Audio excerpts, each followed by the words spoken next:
Hey guys, welcome back. Today we've got a leaky Multiport Pentair backwash valve. It's leaking out of the center. I'm going to show you real quick how to make that repair. First, take all the screws out, pull the valve off, and then put it on some hard surface to work on. We're going to be working on this one on top of this heater. You just need to be able to push down on it to get it to let go. Go to the side that has the screw in it. It's easier with a drill. Take that out completely. Now keep in mind there is a little notch on the inside. You can see it right there. There's also a little notch right here, or a little bump. The screw goes back in on the same side of this raised part. So go back in just like that. Take that off. Take your spring off. The O-ring that's leaking is right here. I'm going to take that one out. Just like that. And this is a JV18.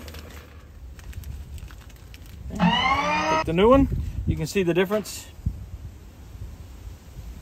It's like it's new. Okay, just roll that down into position. Put the spring back. Put the top back on.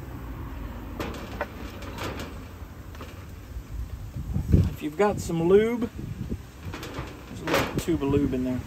Some lube. This is a Pentair lube. Comes with a rainbow chlorinator. Not that that's important, but it's a little sample bottle. Just lube that new O-ring up. Just help the valve body to seat back over it. Slide that in. Oh yeah. Oop. Forgot the spring. Don't forget the spring. Back in. There you go. Goes down nice. The screw goes on the same side as the raised bump there. Push that down. Just push it in with your finger.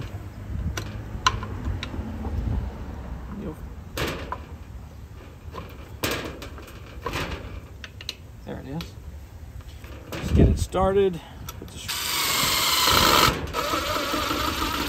Okay. And we're fixed just like that. Just back together. There is one arrow lines up with that one. Just make sure that lines up. And we'll put the screws back in it just like you would do a tire. Zigzag them. One here, one here, one here, one here. And just tighten them up as you go. And that should solve the problem for the leak. After the repair, got the pump running and no more leak.